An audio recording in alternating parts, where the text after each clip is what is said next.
Selamat pagi umat Tuhan sekalian dimanapun berada. Kita bersyukur karena kita masih dapat bangun di pagi ini. Kita masih dapat bernapas dan terlebih kita masih dapat merenungkan firman Tuhan sebagai penuntun bagi kehidupan kita. Bacaan kita pada hari ini terambil dari Imamat pasal 19 ayat 17 sampai 18. Janganlah engkau membenci saudaramu di dalam hatimu, tetapi engkau harus berterus terang menegur orang sesamamu, dan janganlah engkau mendatangkan dosa kepada dirimu karena dia. Janganlah engkau menuntut balas, dan janganlah menaruh dendam terhadap orang-orang sebangsamu, melainkan kasihilah sesamamu manusia seperti dirimu sendiri. Akulah Tuhan. Komunikasi yang menguduskan. Umat Tuhan sekalian, zaman di mana kita sekarang berada adalah sebuah zaman yang individualistik. Apa artinya? Zaman ini dipenuhi oleh kecenderungan manusia untuk berpikir tentang dirinya sendiri dan tidak banyak berpikir tentang orang lain. Dia ingin menjadi raja atas diri sendiri.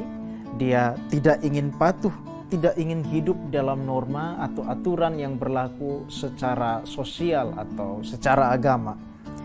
Kita mungkin sering mendengar ungkapan urusi saja dirimu sendiri, jangan mencampuri urusan orang lain.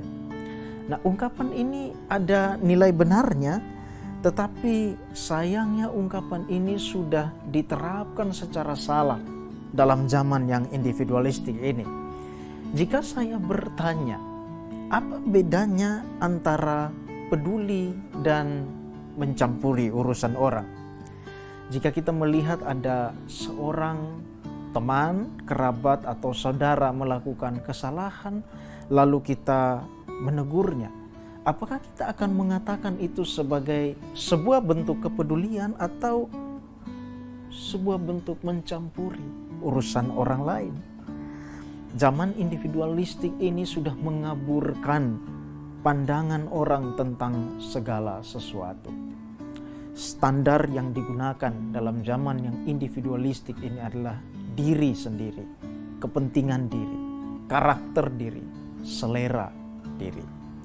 Umat Tuhan sekalian, kitab suci mengajarkan bahwa standar bagi kehidupan adalah kekudusan.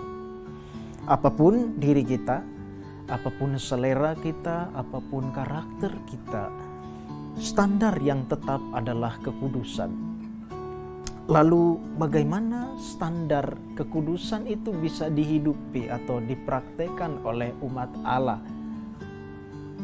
Bacaan kita pada hari ini memberikan satu cara yang sangat sederhana, namun akan sangat bertentangan frontal dengan zaman yang individualistik dan egois ini.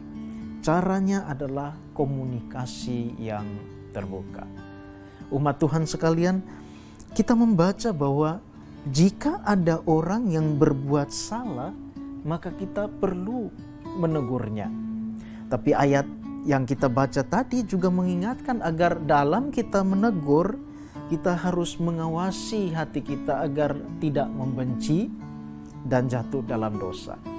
Selain itu, kita juga perlu menegur supaya kita tidak terlibat dalam dosa yang sama. Nah, ini menarik. Ketika kita melihat seseorang berbuat salah dan kita membiarkannya, kita mendiamkannya, kita tidak menegurnya, lama-kelamaan orang itu akan terbiasa dalam kesalahan itu dan dia malah akan berpikir itu bukan kesalahan, itu hal yang biasa-biasa saja. Semakin lama hal itu akan menjadi sebuah budaya dan lama-kelamaan kita akan terpengaruh mengikutinya dan menganggap itu bukan hal yang salah.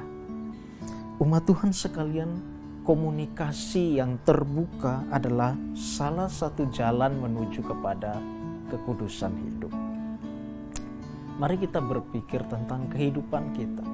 Masihkah kita dipengaruhi oleh sikap dan sifat yang individualistik, yang egois? Masihkah kita menjadikan diri kita, selera kita, keinginan kita sebagai standar dan bukan kekudusan yang menjadi standar di dalam kehidupan kita? Masihkah kita menahan mulut untuk menegur orang yang melakukan kesalahan dan hanya memendamnya di dalam hati? Mari kita mengubah cara berpikir kita. Mari kita mengubah cara hidup kita, dimulai dari langkah yang sederhana, berkomunikasi secara terbuka.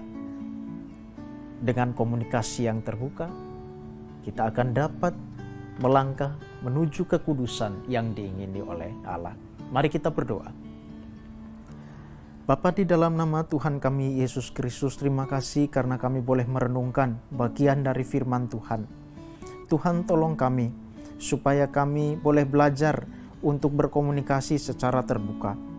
Zaman ini mempengaruhi kami untuk egois dan individualistik, tetapi Tuhan tolong kami supaya kami belajar mengubah cara berpikir kami, mengubah cara hidup kami dengan cara kami mulai berkomunikasi secara terbuka. Tolong kami, berikan dorongan bagi kami dan kemampuan bagi kami.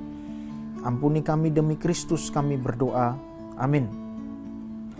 Umat Tuhan sekalian, jadikanlah firman Tuhan sebagai pelita dan terang yang menuntun kehidupan kita, yang menuntun cara berpikir kita, cara berkomunikasi kita. Marilah kita menjadikan firman Tuhan untuk mendorong kita berkomunikasi secara terbuka, supaya kita dapat melangkah menuju kekudusan yang diingini oleh Allah. Tuhan memberkati.